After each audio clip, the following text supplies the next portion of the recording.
2024-এর ভুয়া নির্বাচনের পর মন খুব খারাপ করে থাকলাম। এমন সময় আক্তার একদিনে আইন বিভাগে এলো। বলে কয়ে আমি তাকে বাড়ি থেকে ঢাকায় আনিয়ে মাস্টার শেষ করতে রাজি করিয়েছিলাম, কিন্তু এরপরও ক্যাম্পাস ছেড়ে যাওয়ার কোনো লক্ষণ নাই তার মধ্যে। আমার গাড়ি থামিয়ে সে সালাম দিল, তারপর বেশ কিছুক্ষণ কাচুমাচু করে দাঁড়িয়ে রইল। আমি বিরক্ত হলাম, আরও বিরক্ত হলাম যখন সে বলল নূর রাশেদের দল ত্যাগ করে নতুন সংগঠন করবে। আমি বললাম, আবার নতুন দল? আর কত মার খেতে চাও তুমি? সে মাথা নিচু করে মৃদু হাসতে থাকে। এ অদ্ভুত হাসির কোনো মানে খুঁজে পেলাম না। বেশি কথা না বলে বাসায় চলে এলাম। কয়েকদিন পর ছাত্রলীগ হাতে মার খেয়ে তার রক্তাক্ত ছবি দেখে দুঃখ আর হতাশায় বুক বিদীর্ণ হলো। সে কি বুঝতে পারছে না কিছু হবে না আর এসব করে? বুঝতে আমিই পারিনি। নতুন সংগঠন করার কয়েক মাসের মাথায় তারা এক অসম্ভবকে সম্ভব করলো। প্রভাব প্রতাপশালী এক নির্মম ফ্যাসিস্ট শেখ হাসিনার পতন ঘটালো।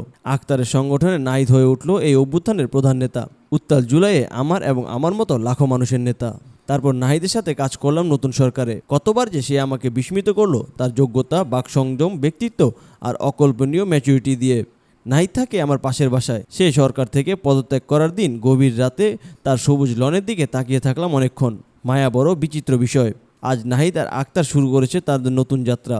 জুলাই অভ্যুত্থানে ছাত্র তারুণ্যের প্রত্যাশা পূরণে শুরু হলো তাদের নতুন দলের অভিযাত্রা। জাতীয় নাগরিক পার্টির জন্য অনেক দোয়া, শুভকামনা।